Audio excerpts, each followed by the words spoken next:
Bismillahirrahmanirrahim. Bismillahirrahmanirrahim. Assalamualaikum warahmatullahi wabarakatuh. Alhamdulillahilladzi hadana li hadza wa ma kunna linahtadiya laula an hadanallah. Asyhadu an la ilaha illallah wahdahu la syarikalah wa asyhadu anna Muhammadan abduhu wa rasuluhu la nabiyya ba'dah. Allahumma salli wa sallim ala Muhammad wa ala alihi wa sahbihi ajmain, amma ba'd. Pendengar kasih, alhamdulillah kita panjatkan puji dan syukur kita kehadirat Allah Subhanahu wa taala. Di kesempatan pagi hari ini, hari Selasa tanggal 3 November 2020 Miladiah, bertepatan dengan tanggal 17 Rabiul Awal 1442 Hijrah. Dari gelombang 102,3 FM Radio Rasi, insyaallah di agenda pagi kita, embun pagi, mengawali hari dengan inspirasi dan ilmu. Kita akan berbagi ilmu, berbagi pencerahan, menghadirkan kehidupan kita yang makin syarat dengan makna ibadah dan karya amal soleh. Sebuah titian kehidupan yang tentu saja akan senantiasa menghadirkan kemuliaan, keberkahan, bahkan ampunan insyaallah subhanahu wa ta'ala. Senantiasa kita panjatkan doa untuk orang-orang terdekat di dalam kehidupan kita, dari sahabat, karib kerabat, bahkan tentu saja kedua orang tua kita yang hari ini mungkin ada yang sedang terbaring sakit. Semoga Allah SWT memberikan kesehatan, kelapangan dan keikhlasan di atas segala sakit yang derita, dan menjadikan sakit sebagai kifarat penebus di antara segala dosa dan kesalahan. Allahumma rabbana sa'al bil ba'sya ishfi anta syafi la shifa illa shifauka shifaan la yughadiru saqama. Demikian pula untuk saudara kita, sahabat kita yang saat ini mungkin sedang berhadapan dengan begitu banyak masalah. Kita doakan semoga ada jalan keluar terbaik dari setiap persoalan, dari setiap permasalahan yang dihadapi.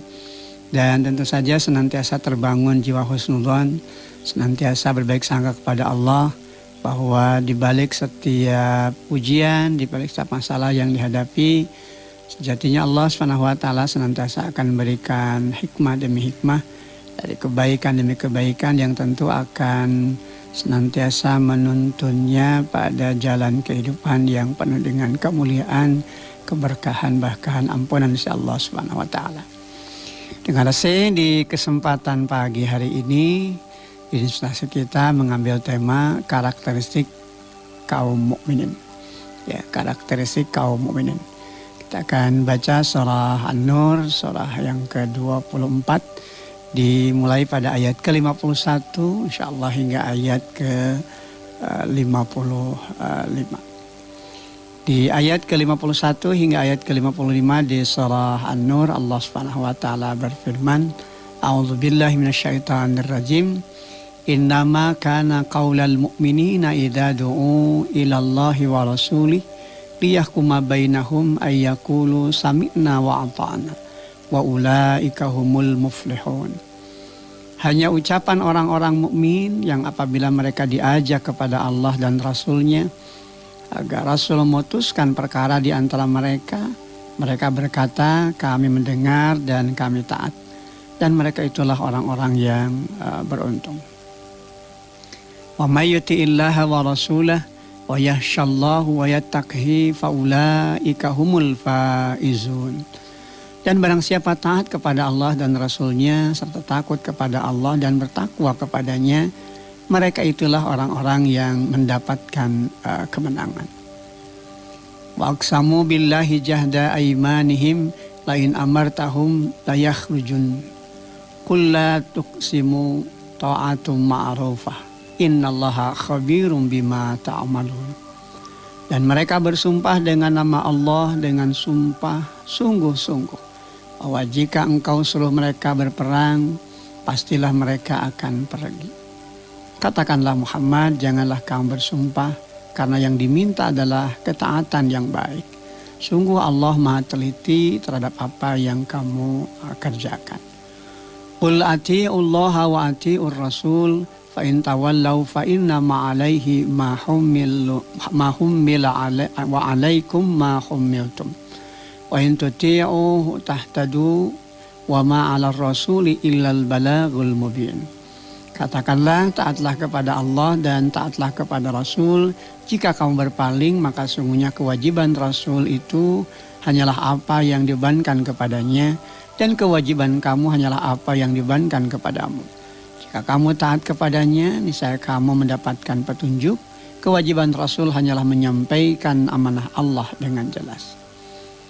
Wa'adallahu alladhina amanu minkum wa amilus salihat la yastakhlifannahum fil ardi kama stakhlafal ladina min qablihim wa la yumakkinanna lahum dinahumul ladzi irtada lahum wa liyubaddilannahum min ba'di khawfihim amna ya'budunani la yusyrikuna bi syai'a wa man kafara ba'da dzalika fa ulaika humul fasiqun. Allah telah menjanjikan kepada orang-orang di antara kamu yang beriman dan mengerjakan kebaikan bahwa Dia sungguh akan menjadikan mereka berkuasa di bumi. Sebagaimana Dia telah menjadikan orang-orang sebelum mereka berkuasa, dan sungguh Dia akan meneguhkan bagi mereka dengan agama yang telah Dia ridai. Dan Dia benar-benar mengubah keadaan mereka setelah berada dalam ketakutan menjadi aman sentosa. Mereka tetap menyembahku dengan tidak mempersekutukanku dengan suatu apapun. Tetapi barang siapa tetap kafir setelah janji itu, maka mereka itulah orang-orang yang fasik. Dengar inilah ayat-ayat yang kita baca di surah An-Nur, surah ke-24, dimulai pada ayat ke-51 hingga ayat ke-55. Dengar melewati ayat ini, Allah Subhanahu wa Ta'ala memberikan sebuah gambaran ya dengan penjelasan yang sangat mengagumkan. Nah, ini terkait dengan karakteristik hamba yang beriman ya. Sebagaimana digambarkan di dalam ayat ke-51 ya. Dan hingga ayat ke-55 dari surah An-Nur ini. Semuanya tentu akan menjadi jalan kemuliaan bagi siapapun yang mengikutinya. Maka beruntunglah siapapun yang senantiasa tunduk patuh dan mengikuti hukum-hukum Allah. Namun sungguh sangat merugi bagi siapapun yang mengabaikannya, apalagi mendustakan dan mengingkari ayat-ayat Allah. Dengar Al-Quran sejatinya adalah hiburan bagi mereka yang benar-benar menjadikannya sebagai pijakan di dalam menjalani hidup dan kehidupan. Sehingga tentu saja ia tidak akan mudah dibuat resah dan gelisah atas kondisi-kondisi yang tidak menyenangkannya di dunia. Karena memang ia senantiasa memahami, senantiasa menyadari bahwa kehidupan yang sebenarnya adalah kehidupan setelah kematian. Dan saat ketika mereka dibangkitkan untuk menerima catatan amal yang telah mereka kerjakan. Maka tentu saja bagi mereka yang telah menghadirkan Al-Quran sebagai hiburan yang senantiasa memenuhi seluruh langkah hidup dan kehidupannya, niscaya dia tidak akan pernah jauh dengan Al-Quran. Ia akan berjuang dengan segenap daya dan upayanya untuk senantiasa mendengar dan taat atas apa yang diperintahkan oleh Allah Subhanahu wa Ta'ala. Bagaimana digambarkan di dalam Al-Quran. Karena Al-Quran memang telah hadir di dalam kehidupannya, mempedomani hidup dan kehidupannya pada jalan hidup yang benar-benar lurus. Bahkan tentu saja membawa mereka dari kegelapan kepada cahaya yang terang benderang. Minad dzulumati ilan nur. Nah, oleh karena itu kriteria hamba beriman itu memang mengagumkan, karena ia tidak akan pernah jauh dan pantang baginya untuk menjauh dari Al-Quran. Ia akan menghadirkan Al-Quran itu sebagai petunjuk, sebagai pedoman dan jalan cahaya di dalam kehidupannya. Dia tidak akan mungkin jauh dari Al-Quran walaupun hanya saat. Karena dalam hatinya memang tak akan ada hasrat begitu kan untuk berpaling dari Al-Quran. Kriteria hamba yang beriman itu dengan Al-Quran, kalau kita umpamakan seperti seekor ikan dengan air begitu kan. Apa yang terjadi jika air akan dijauhkan dari ikan atau ikan dijauhkan dari air? Maka tentu saja ia akan mati, begitu kan. Maka demikianlah gambaran setiap pribadi muslim, begitu kan. Manakala ia jauh dan dijauhkan dengan Al-Quran, maka sudah barang tentu ia akan gelisah. Ia akan terus diselimuti oleh keresahan, penuh ketidakpastian, begitu kan. Bahkan akhirnya akan mati jiwanya sebagaimana ikan dipisahkan dan dijauhkan dengan air. Lantas kemudian bagaimana sikap kita selama ini terhadap Al-Quran? Adakah kita telah benar-benar memposisikan Al-Quran ini sebagai petunjuk, sebagai pedoman, bahkan jalan cahaya di dalam kehidupan? Maka pendengar AC tentu saja semua kembali berpulang pada derajat keimanan yang ada di dalam diri kita masing-masing. Saat Al-Quran sudah benar-benar hadir di kehidupan kita sebagai petunjuk, sebagai pedoman, bahkan sebagai jalan cahaya, maka sudah pasti kita akan terbebas dari segala bentuk keresahan dan kegelisahan dunia yang kadang meninakbobokan kita pada arah hidup yang tak jelas, penuh kepura-puraan, bahkan terkadang terus diselimuti dengan ketidaknyamanan. Sekalipun kita sudah mendapatkan apa yang kita cari dan apa yang kita perjuangkan dari kehidupan dan kenikmatan dunia tersebut. Coba kita perhatikan, banyak orang-orang yang mungkin secara material dia tidak kurang. Ya, dari sisi hartanya kan melimpah, bahkan terus bertambah. Namun kenyataannya ia hanya diselimuti dengan keresahan dan kegelisahan. Bagaimana ketika dia juga mendapatkan popularitas diri, mendapatkan kedudukan, jabatan. Namun ternyata apa yang dia peroleh dari kehidupannya itu tidak menjadikan dia serta-merta menjadi bahagia. Malah justru tambah gelisah, tambah resah. Ya. Maka ini semua tentu saja adalah bagian dari sebuah pembelajaran di dalam kehidupan. Betapa kebahagiaan yang dicari dan diperjuangkan kalau hanya orientasinya hanya untuk urusan dunia semata, maka begitulah dampaknya. Seringkali tidak dirasakan nikmat itu sebagai kenikmatan, seringkali bahagia itu tidak bisa dinikmati sebagai kebahagiaan. Yang ada justru malah kegelisahan. Makin bertambah harta bukan makin nyaman, makin gelisah hati. Ya, istilah orang Sunda itu puas-puas begitu. Terus mencari begitu ya, sampai kemudian akhirnya dia terjebak dengan kehidupan dunianya dan kemudian sulit berhindar darinya. Apa yang kemudian dia peroleh dari apa yang dicari dan diperjuangkan di kehidupan dunia itu ya tidak bisa memberikan ketentraman batin bagi dirinya, begitu kan. Makin diselimuti dengan kegelisahan. Kalaupun toh kemudian dia mencari kesenangan dengan berbagai cara untuk bisa menghadirkan kesenangan dan kebahagiaan itu, ya tetap saja istilahnya hambar begitu kan, tidak terasa dan tidak merasakan kenikmatan itu. Ya, inilah sebuah tadzkirah ya, peringatan bagi kita sekaligus tentu iktibar pembelajaran bahwa ternyata urusan kebahagiaan itu tidak terletak pada urusan yang sifatnya kebendaan, ya kan. Karena banyak orang yang ternyata dilihat dari perbandingan materinya dia tidak seberapa, bahkan kemudian setiap kali serba kekurangan. Namun ternyata dia menemukan kenikmatan di dalam hidupnya. Penuh kebahagiaan, kenyamanan gitu kan. Karena memang ini berpatokan kembali kepada aspek ketaatan ya. Aspek ketundukan kepada apa yang telah menjadi ketetapan di sisi Allah Subhanahu wa taala. Jadi manakala manusia senantiasa hidup di dalam ketaatan, maka pasti dia akan diberikan jaminan keberuntungan. Kalau sudah untung ya tentu terhindar dari kerugian. Dan tentu dalam perjuangannya dia akan mencapai puncak kemenangan dari apa yang diharapkannya itu. Jadi kata kuncinya memang kembali kepada ketaatan. Nah, karena itu kriteria orang yang beriman dalam makna yang sesungguhnya itu sebagaimana tergambar pada ayat ke-51 di surah An-Nur ini. Innama kana qaulal mu'minina idza du'u ila Allahi wa rasulih liyahkuma bainahum an ayyaqulu sami'na wa ata'na wa ulaika humul muflihun. Hanya ucapan orang-orang mukmin yang apabila mereka diajak kepada Allah dan Rasulnya agar Rasul memutuskan perkara di antara mereka, mereka berkata, sami'na wa ata'na. Kami dengar dan kami taat. Wa ulaika humul muflihun. Dan mereka itulah orang-orang yang beruntung. Dengan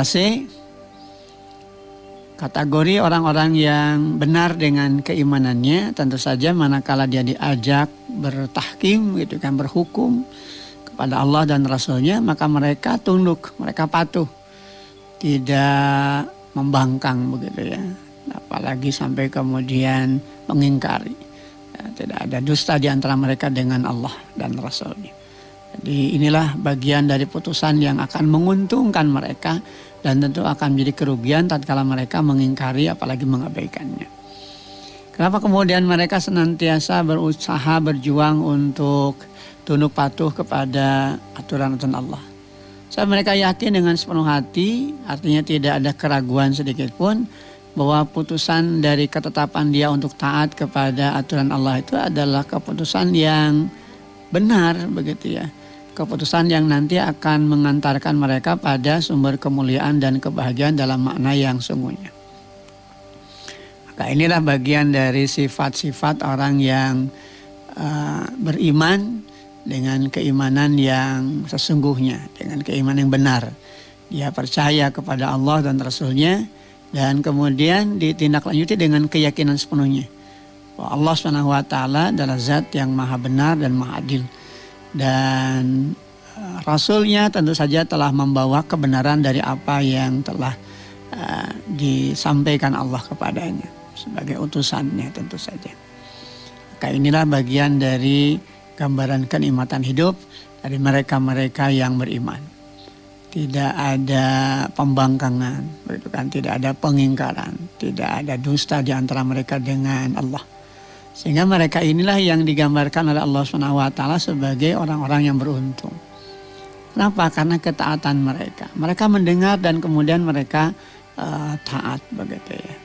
Tapi ada juga orang yang dia mendengar, namun kemudian tidak taat. Maka tentu gambaran seperti ini adalah mereka-mereka yang pasti akan merugi hidupnya. Adapun mereka-mereka yang sami'na wa ata'na, mereka mendengar dan kemudian mereka taat, maka mereka itulah orang-orang yang dijamin oleh Allah SWT akan mendapatkan keberuntungan. Wa ulaika humul muflihun. Dan mereka itulah orang-orang yang beruntung.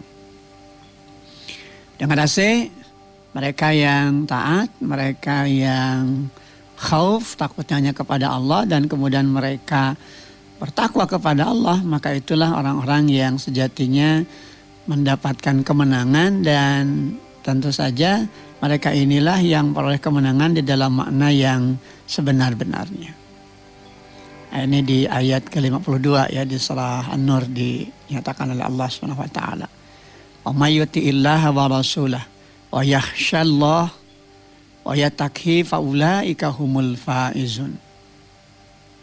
Dan barang siapa taat kepada Allah dan Rasulnya serta takut kepada Allah dan bertakwa kepadanya, maka mereka itulah orang-orang yang mendapatkan kemenangan. Jadi garis ketaatan kepada Allah, takutnya hanya kepada Allah tatkala dia melakukan pelanggaran, gitu kan. Dan dia terus menghiasi hidupnya dengan ketakwaan kepada Allah, pantang bagi dirinya untuk berpaling, pantang baginya untuk berdusta kepada Allah, pantang bagi dirinya untuk mengingkari ayat-ayat Allah dari hukum-hukum yang telah ditetapkan Allah kepadanya. Maka mereka-mereka yang seperti ini adalah mereka-mereka yang dijamin oleh Allah mendapatkan kemenangan. Nah, ini tentu saja menjadi pelajaran berharga di dalam kehidupan kita. Kalau selama ini kita mengartikan istilah kemenangan itu lebih kepada urusan-urusan yang bersifat temporal, ya kan, sementara waktu. Dan ini pun lebih kepada hal-hal yang bersifat material atau kebendaan. Padahal kemenangan yang sungguhnya itu sejatinya diperoleh tatkala seorang hamba dia tunduk patuh kepada Allah, taat dalam makna yang sebenarnya.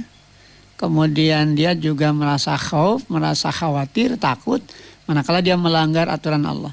Sehingga hidupnya selalu berada di dalam garis ketakwaan. Menjalankan apapun yang dititah perintahkan oleh Allah Subhanahu wa taala kepada dirinya. Ya.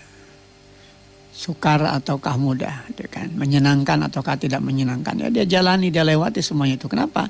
Karena pada ujungnya ketaatan, ketundukan dan kepatuhan kepada Allah itu akan membawa dirinya pada kemenangan. Sehingga mereka terbebas dari segala bentuk kegelisahan dan keresahan. Dan di akhirat nanti tentu saja mereka akan terbebas dari segala bentuk siksa dan azab. Kenapa? Ya karena buah dari ketaatannya itu. Buah dari kemantapan hatinya untuk benar-benar menyatakan keimanan kepada Allah Subhanahu wa taala. Amma yuti'illaha wa rasulah wa yashallaha wa yattaqi fa ulaika humul faizun. Nah, siapa taat kepada Allah dan Rasulnya serta takut kepada Allah dan bertakwa kepadanya, mereka itulah orang-orang yang mendapatkan kemenangan. Dengan rasa hidup dan kehidupan kita tentu saja akan mulia dan menemukan kemuliaan manakala kita senantiasa taat. Namun kita akan merugi manakala kita membangkang. Ya, ketika kekafiran, kemunafikan muncul di dalam diri, maka tentu ini hanya akan membawanya pada keresahan dan kegelisahan. Ya kan? Oleh karena itu yang diminta di sisi Allah Subhanahu wa taala itu adalah garis ketaatan dalam makna yang sesungguhnya, bukan sekedar berjanji, apalagi sampai bersumpah begitu kan. Yang kemudian sumpahnya mereka jadikan sebagai alat penipu untuk bisa melanggengkan apa yang menjadi keinginan-keinginan mereka. Seolah-olah begitu ya, ada rasa atau perasaan bahwa dia bisa menipu Allah. Padahal justru mereka lah yang menipu diri mereka sendiri, namun kemudian mereka tidak sadar. Oleh karena itu di ayat ke-53 ini ya, di surah An-Nur ini, Allah Subhanahu wa taala juga kembali memberikan penjelasan terkait dengan karakteristik dari tingkah laku orang-orang munafik. Mereka yang begitu mudah mengobrol janji begitu ya, mengungkapkan kata-kata yang muluk ya. Dan ini biasanya ditandai dengan sumpah mereka. Untuk apa? Untuk lebih meyakinkan. Nah, padahal sesungguhnya yang dibutuhkan dan yang seharusnya mereka jalankan itu adalah ketaatan, bukan sekedar janji apalagi sampai sumpah. Dengan menguatkan sumpah mereka agar apa yang diucapkan itu dipercaya betul oleh orang-orang yang hadir di sekitarnya. Nah, inilah bagian dari gambaran kemunafikan ya, yang seharusnya betul-betul ditinggalkan jauh di dalam kehidupan kita dan jangan pernah ada di dalam kehidupan seorang yang mengaku dirinya beriman kepada Allah. Waqsamu billahi jahda aimanihim lain amartahum la yakhrujun. Qul la tuqsimu ta'atum ma'rufah innallaha khabirum bima ta'malun. Dan mereka bersumpah dengan nama Allah dengan sumpah sungguh-sungguh. Ya, meyakinkan begitu kan, bahwa jika engkau suruh mereka berperang, pastilah mereka akan pergi. Katakanlah, janganlah kau bersumpah, karena yang diminta adalah ketaatan yang baik. Sungguh Allah Maha teliti terhadap apa yang kamu kerjakan. Ini sekali lagi ayat ini memberikan penegasan, menerangkan kaitan dengan karakteristik orang-orang yang munafik ya, yang antara lisan dengan hati itu bertolak belakang. Ketika mereka dengan begitu mudah mengucapkan janji, malah mengobrol janji mereka dengan janji yang muluk gitu ya, dikuatkan dengan sumpah mereka ya. Agar apa? Agar tentu saja apa yang dikatakan itu bisa dipercaya begitu kan, bahwa dia tidak main-main. Padahal sesungguhnya Allah mengetahui apa yang mereka ucapkan.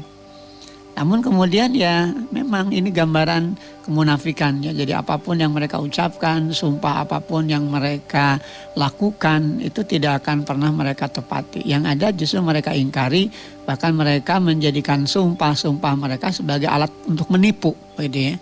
Nah, ini betapa mengerikan ya, betapa membahayakannya sifat-sifat kemunafikan. Nah, karena itu tentu kita harus senantiasa mawas diri ya. Hati-hati ya, bahkan waspada menghadapi orang-orang yang gemar bersumpah dengan menyebut nama Allah, seetik-seetik sumpah, seetik-seetik sumpah gitu ya. Padahal sumpahnya itu hanyalah alat bagi mereka untuk menipu orang beriman, bahkan kemudian merasa seakan-akan apa yang dia lakukan itu bisa menipu Allah. Padahal Allah SWT tidak akan mungkin bisa ditipu. Malah mereka lah yang sesungguhnya tertipu oleh hawa nafsu mereka, ketergelinciran mereka atas apa yang mereka inginkan dari kehidupan dunia yang sementara waktu. Sehingga akhirnya mereka mengorbankan prinsip dasar hidup mereka untuk tujuan-tujuan yang sementara. Dan pada akhirnya hanya berujung pada kehinaan, kenistaan, begitu ya, celaka, bahkan penuh dengan celaan. Ya, ini tentu diakibatkan dari apa yang mereka perbuatan. Maka kalaupun toh kemudian mereka diminta untuk ikut berjuang dengan orang-orang beriman, pasti mereka akan ikut dan mereka ya cenderung tidak akan menolak. Ya, bagaimanapun tentu saja ini adalah mereka yang seolah-olah mereka meyakini bahwa ini adalah untuk tujuan-tujuan mereka ya yang sesaat itu tadi. Dan Allah tentu saja mengetahui apa yang tersimpan di dalam hati mereka. Bahwa ketika mereka benar-benar ingin diajak, gitu, tatkala diajak untuk berjuang dan tujuannya adalah benar, ya pasti mereka akan lakukan itu dengan ketaatan, tidak sekadar dengan sumpah. Namun memang apa yang terjadi dengan sumpah-sumpah mereka, sekali lagi pendengar AC, ini hanyalah dalih, begitu kan. Jadi untuk mencari alasan begitu kan agar mereka tidak ikut pergi berjuang begitu. Jadi sebetulnya mereka itu tidak mau begitu, tapi ya memang dengan kalimat-kalimat yang begitu luar biasa, kata-kata mereka dilontarkan bahwa mereka ketika akan diminta untuk berjuang bahkan berperang menghadapi musuh-musuh Allah, mereka akan siap melawan, mereka akan siap menghadapi begitu. Padahal sebetulnya itu hanyalah dalih saja agar mereka tidak ikut pergi berjuang. Gitu ya. Karena itu Allah SWT juga memerintahkan kepada Rasulullah SAW agar melarang orang-orang yang seperti ini untuk bersumpah. Karena sumpah seperti itu memang berat resikonya. Mereka tidak perlu bersumpah karena Allah. Karena Allah memang sudah tahu begitu ya bahwa ketaatan dan kepatuhan mereka itu hanyalah ketaatan dan kepatuhan yang sesaat dari apa yang muncul dari mulut mereka sendiri dan bukan timbul dari hati nurani mereka yang bersih. Ya. Kenapa? Karena apa yang mereka lakukan adalah untuk membual begitu kan, untuk menipu agar mereka betul-betul dipercaya. Agar mereka benar-benar diakui bahwa mereka ada di antara bagian orang-orang yang beriman. Padahal sebetulnya jelas ini adalah kemunafikan. Dan Allah Maha tahu itu semua. Karena itu Allah SWT senantiasa akan memberikan ancaman begitu ya. Dan menimpakan balasan yang setimpal atas perbuatan mereka yang ya masuk kategori perbuatan jahat begitu ya, karena ada persekongkolan bahkan dengan kata-katanya, dengan sumpahnya itu untuk menjerat orang-orang yang beriman agar mereka benar-benar bisa percaya sehingga kemudian terkelabui. Ya mungkin bagi manusia bisa dikelabui dengan cara-cara seperti itu. Dan banyak diantaranya yang kemudian masuk di dalam jebakan-jebakannya. Namun tidaklah demikian dengan Allah Subhanahu wa taala. Allah tidak mungkin bisa ditipu, Allah tidak mungkin bisa dikelabui oleh mereka. Namun tadi karena mereka sudah betul-betul kotor hatinya sehingga hatinya pun tertutup menerima kebenaran. Sehingga akhirnya dia beranggapan bahwa apa yang dilakukannya dengan sumpahnya itu akan menyelamatkan mereka. Dan mereka merasa seakan-akan Allah SWT bisa ditipu oleh mereka. Padahal sungguhnya Allah Maha teliti atas apa yang dikerjakan oleh setiap hambanya. Innallaha khabirum bima ta'malun. Sungguh Allah Maha teliti terhadap apa yang kamu kerjakan. Tidak ada satu hal pun di dalam kehidupan ini yang kemudian lepas dari pengawasan dan genggaman Allah. Jadi semuanya tentu sudah Allah tetapkan. Jadi Allah Maha tahu atas segala perkara. Ya, siru alaniyah, tersembunyi, apalagi yang diucapkan secara terang-terangan. Yang baru diucapkan di dalam benaknya saja, ya istilah orang Sunda itu gerentes hate begitu ya. Baru dalam lintasan saja Allah tahu gitu ya. Jadi jangan dianggap main-main, jangan dianggap enteng. Oleh karena itu bagi mereka beriman tentu ini akan selalu menjadi kehati-hatian. Dia akan khauf, ya dia akan khawatir, dia akan takut manakala dia melanggar. Kenapa? Karena Allah sedikit pun, bahkan sedetik pun tidak akan pernah lepas dari mengawasi atas apa yang dilakukan oleh hamba-hambanya. Oleh karena itu ketaatan kepada Allah, ketaatan kepada Rasulnya adalah sumber keselamatan hidup. Manakala berpaling, maka tentu keberpalingan itu hanya akan menyengsarakan diri mereka sendiri. Sebagaimana tugas kenabian dan kerasulan. Bahwa ketika Rasulullah menyampaikan kebenaran, dan kemudian ternyata orang-orang yang hadir di sekelilingnya itu berpaling, maka sungguhnya kewajiban Rasulullah SAW itu hanyalah menyampaikan apa yang menjadi tanggung jawabnya saja. Basyara wa nadhira, memberikan kabar, berita gembira, memberikan peringatan. Urusan mereka nerima atau tidak ya kembali kepada mereka gitu kan. Ya sama, ini juga berlaku bagi kita hari ini sebagai orang yang senantiasa meyakini kebenaran Al-Quran, sebagai hamba beriman, maka tentu saja kita juga menjalankan apa yang dijalankan oleh Rasulullah SAW. Ya, menyampaikan kebenaran, ya, dan kemudian menyeru untuk senantiasa berada pada lingkaran kebenaran dalam hidup, dan tentu saja mencegah manusia dari jalan yang mungkar. Dan manakala mereka berpaling, manakala mereka menolak bahkan mengingkari, ya tentu tanggung jawabnya menjadi tanggung jawab mereka sendiri. Ya, tugas kita hanyalah menyampaikan kebenaran. Urusan mereka menerima atau tidak memang kembali kepada ketetapan dari Allah SWT. Sebab keimanan itu memang mahal adanya ya, bukan barang yang bisa diperjualbeli. Ini di ayat ke-54 ya di surah An-Nur difirmankan oleh Allah SWT. Qul ati'ullaha wa ati'ur rasul fa in tawallaw fa innama 'alaihi ma humila wa 'alaikum ma humiltum wa in tuti'uhu tahtadu wa ma 'alar rasuli illal balaghul mubin. Katakanlah, taatlah kepada Allah dan taatlah kepada Rasul. Jika kamu berpaling, maka sungguhnya kewajiban Rasul hanyalah apa yang dibebankan kepadanya, dan kewajiban kamu hanyalah apa yang dibebankan kepadamu. Jika kamu taat kepadanya, niscaya kamu mendapatkan petunjuk. Kewajiban Rasul hanya menyampaikan Allah dengan jelas. Nah, ini ya, sehingga seorang yang mengaku dirinya beriman kepada Allah, ittifaq kepada apa yang disampaikan Rasulullah SAW, tentu saja ini menjadi kekuatan di dalam menjalani hidup. Lebih taat dan patuh menjalankan apa yang menjadi tanggung jawabnya untuk menyampaikan kebenaran.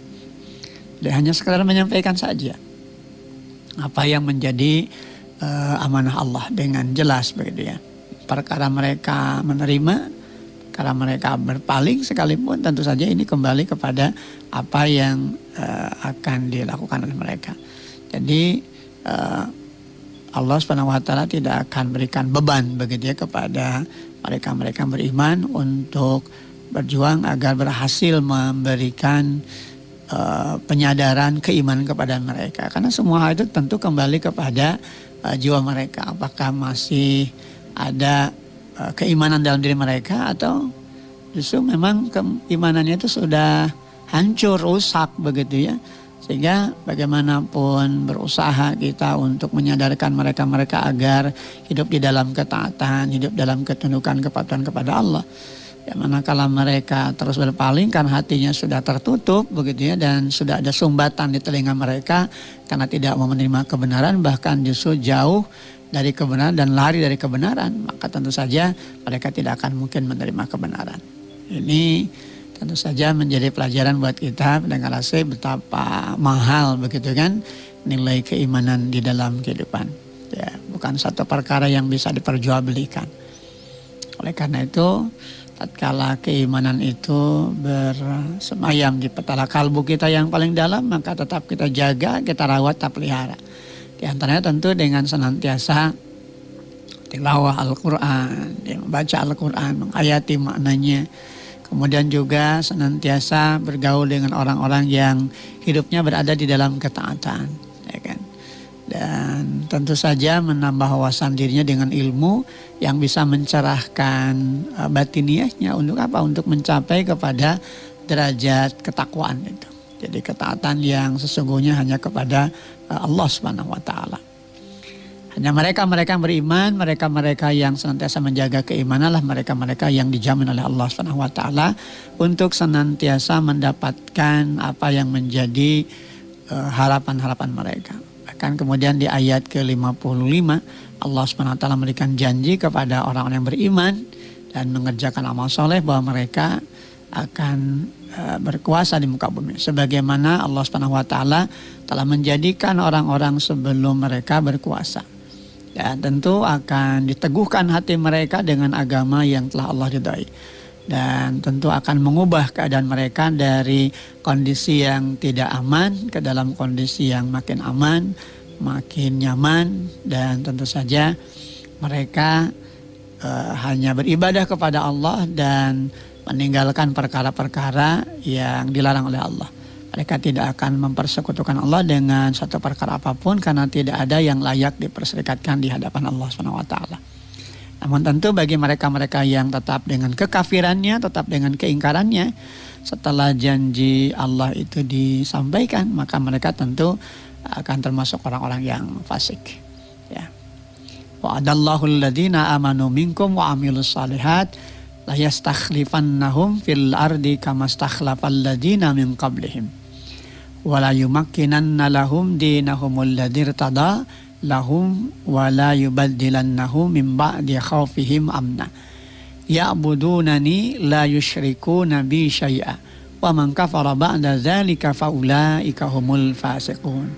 Allah telah menjanjikan kepada orang-orang di antara kamu yang beriman dan mengerjakan kebajikan bahwa Dia sungguh akan menjadikan mereka berkuasa di bumi sebagaimana Dia telah menjadikan orang-orang sebelum mereka berkuasa.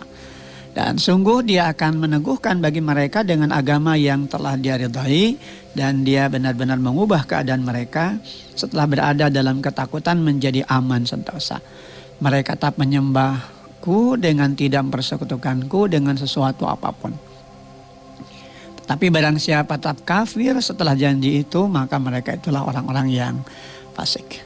Dengan rasa inilah janji dari Allah SWT bahwa hamba yang beriman adalah hamba yang nanti akan mendapatkan kemuliaan di sisi Allah SWT. Mereka akan menguasai bumi dan tentu saja tatkala mereka menguasai bumi akan hadir kemaslahatan. Mereka juga akan dihindarkan dari segala bentuk ketakutan dan kekhawatiran, dimunculkannya rasa aman dalam kehidupan mereka. Senantiasa taat dan patuh kepada Allah, meninggalkan segala bentuk kemusyrikan di dalam hidupannya dan tidak ada hasrat walaupun sejenak untuk berpaling dari aturan Allah. Maka mereka yang seperti inilah yang tentu saja akan senantiasa berada di dalam kemuliaan. Mereka akan memenuhi apa yang telah dijanjikan oleh Allah Subhanahu wa taala. Maka bila hari ini kita belum bisa memperolehnya, tentu menjadi bahan perenungan bagi kita sampai sejauh mana keimanan kita. Karena janji Allah itu benar. Ya, innaka la tukhliful mi'ad. Karena sesungguhnya Allah itu tidak akan memungkiri janjinya. Manakala kita beriman kepada Allah, tunduk patuh kepada Allah dalam makna yang sungguhnya, maka tentu saja Allah Subhanahu wa taala akan memberikan janji dan harapan kita akan mendapatkan kemuliaan insya Allah Subhanahu wa taala. Bumi ini akan dipusakai oleh kita yang beriman, kemudian akan mengubah keadaan yang tadinya penuh dengan ketakutan dan keresahan dengan kondisi yang aman dan sentosa. Kan juga tentu senantiasa hadir nilai-nilai ketundukan dan kepatuhan yang murni kepada Allah dan meninggalkan segala bentuk kemusyrikan. Namun sebaliknya manakala berpaling, tentu saja Allah Subhanahu wa taala hanya akan memberikan kepada mereka dengan keresahan dan kegelisahan. Kenapa? Sebab manakala terus berada di dalam kekafiran setelah Allah memberikan janji itu, maka mereka adalah orang-orang yang fasik. Maka berjuang dan berusaha kita untuk senantiasa berada pada garis ketaatan, ketundukan dan kepatuhan kepada Allah. Sebab garis ketundukan kepatuhan kita kepada Allah adalah jalan kebaikan bagi kita untuk bisa mendapatkan apa yang telah dijanjikan oleh Allah Subhanahu wa taala. Dengan kasih kita sudah berada di penghujung acara kita Ambon Pagi. Mudah-mudahan apa yang dipapar di kesempatan pagi hari ini senantiasa menjadi ilmu, senantiasa menjadi pencerahan dalam kehidupan kita. Terima kasih atas segala perhatian, mohon atas segala kekurangan. Selamat beraktivitas pagi. Semoga aktivitas pagi kita senantiasa berada dalam ridha, rahmat, berkah dan ampunan Allah Subhanahu wa taala. Rabbana atina fid dunya hasanah wa fil akhirati hasanah wa qina adzabannar. Aqulu qouli hadza wa astaghfirullah li wa lakum. Walhamdulillahirabbil alamin. Assalamualaikum warahmatullahi wabarakatuh.